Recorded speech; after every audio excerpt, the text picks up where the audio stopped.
Hello viewers, আসসালামু আলাইকুম। আমি মোহাম্মদ ফারুক হোসেন। আজকে প্রকৃতির কিছু রূপ দেখাবো আপনাদের। সকালের যে পরিবেশটা, সেই পরিবেশটা আপনাদের দেখাবো। চলুন আসুন দেখি সকালের পরিবেশটা।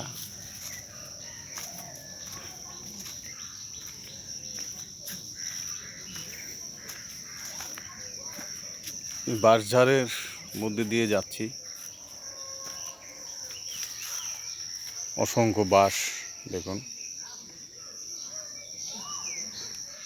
এখন আর মানুষ বাঁশ দিয়ে খুব একটা কাজ করে না। এখন বেশিরভাগ মানুষই এই কি বলে খাম্বা দিয়ে সিমেন্টের তৈরি খাম্বা দিয়েই কাজ টাজ করে। আর বর্তমানে যেই গাছের কাঠের যেই দাম, সবাই এখন চিন্তা করে যে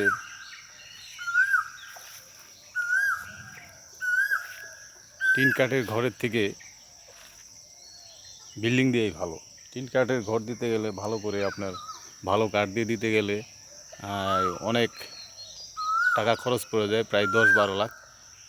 সেই 10-12 লাখ টাকা খরচ করলে দেখা যায় অর্ধেক বিল্ডিংয়ের টাকাই চলে আসে। তো সবাই চিন্তা করে এখন যে আমরা বিল্ডিংই দিই। বিল্ডিং দিলে দেখা যায় যে আপনার 20-25 লাখের মধ্যে ছোটোখাটোভাবে একটা বিল্ডিং দেওয়া যায়। মানে অত সাজানো গোছানো নয়, তবে থাকার উপযোগী। দেখুন সকালের নদীর যে একটা পরিবেশ, কত সুন্দর একটা পরিবেশ।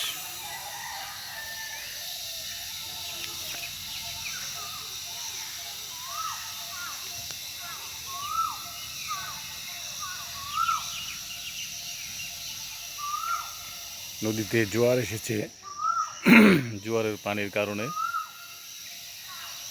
আমরা যেখানে দাঁড়িয়ে কাপড় কাচতাম বা গোসল করতাম, এখন অনেকটাই দূরে সেই জায়গাটা।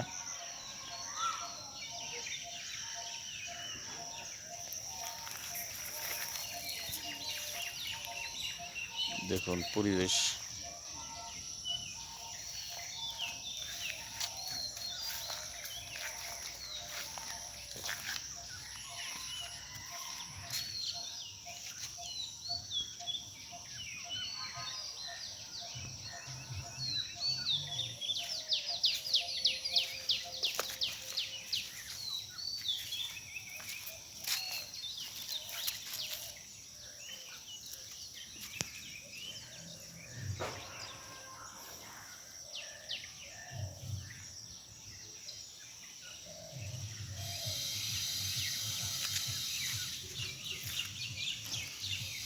এই নদীতে একসময় প্রচুর মাছ ছিল, এখন আর সেই মাছ নেই।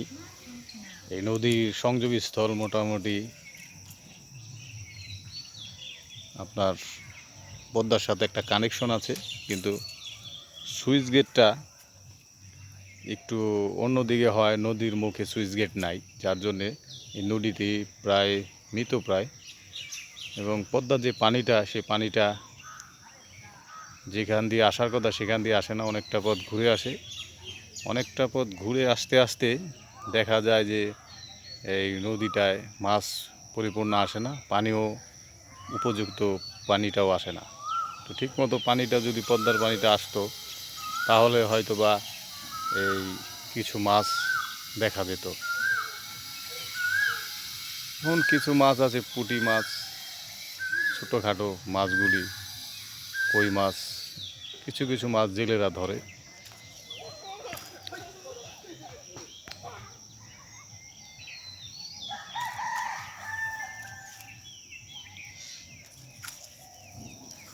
এই দিকটার পরিবেশটা দেখাই।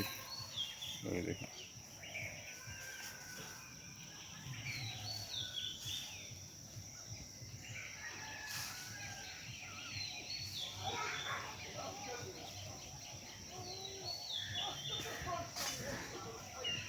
ঠিক আছে ভিউয়ার্স, আবার দেখা হবে। সবাই ভালো থাকবেন। ধন্যবাদ সবাইকে।